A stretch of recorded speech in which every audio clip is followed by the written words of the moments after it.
আসসালামু আলাইকুম বন্ধুরা, তোমরা সবাই কেমন আছো?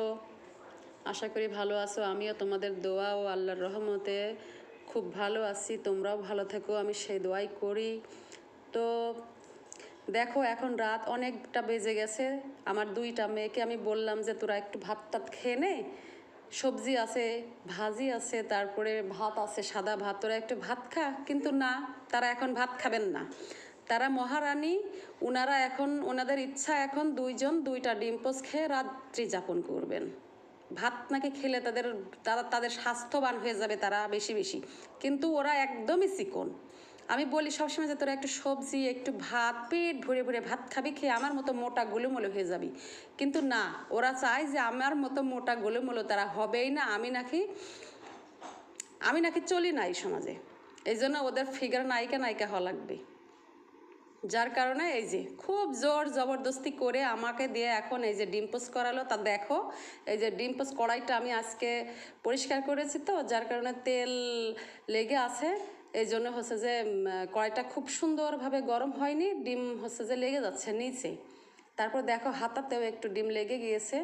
তো যাই হোক, এইভাবে আমি ডিম পোস্ট দুই মেয়েকে করে দিলাম। আর আমার দুই মা জননী, ওনারা কী করেছে, চুলার পাশে আমার ঘাড়ের উপরে এসে দাঁড়াই আছে, একজন ভাতের প্লেট নিয়ে আর একজন পিরিচ নিয়ে।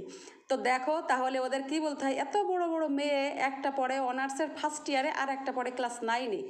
ওরাও যদি এরকম এখনও ছোট বাচ্চাদের মতো আবার ঘাড়ের উপরে এসে বসে থাকে, তাহলে বলো ভালো লাগে? তারপর আমি ওদের সাথে দুষ্টুমি করতে করতে এই যে ডিম পোস্ট করে ফেললাম। তো আর একটা ডিমও দিয়ে দিয়েছি। ওরা আমাকে বললো যে আমি খাবো, আমরা একলা খাবো না আম্মু, তুমিও একটু খাও। তো না, আমি খাবো না, আমার একটু হাই প্রেশারের সমস্যা আছে। তো আমি আজকে অনেক বেশি দুধ দিয়ে একটু দুধ চা করেছিলাম সন্ধ্যার সময়, তো দুধ চা খেয়ে ফেলেছি। এখন আমি যদি ডিম পোস্ট খাই তাহলে আমার রাত্রে আর ঘুম টুম আসবে না, পুরাটাই প্রেশার বেড়ে হাই প্রেশার হয়ে যাবে। তো হাই প্রেশার বাড়লেই তো মাথায় যন্ত্রণা প্রচুর আকারে, ঘাড় টাড় মাথার যন্ত্রণা, চোখ ফুলে যাবে, মাথায় যন্ত্রণা, মাথা ছিঁড়ে যাওয়ার মতো হয়। তো এই জন্য আমি আর ডিম পোস্ট খেলাম না, ওদের জন্যই করে দিলাম। তো এই যে ডিম পোস্ট হয়ে গেছে। এটা বড় মা জননীর জন্য, আর এই যে এটা ছোটোটা আবার একটু বেশি হচ্ছে, কি বলবো, ও একটু বেশি লোভী। হ্যাঁ, আমি যদি আবার ওকে লোভী বলি তো ও রেগে টেগে যাই মাঝে মাঝে। দেখো, এইটা ভালো হয়েছে, যার জন্য ও এইটা নিবি, এতই লোভ ওর। তো যাই হোক, ওদেরকে করে দিলাম। এখন কত রাত, প্রায় রাত 12টার মতো বাজে, এখন ওরা ডিম পোস্ট খেয়ে ঘুমাবে। তাহলে দেখো কি অবস্থা।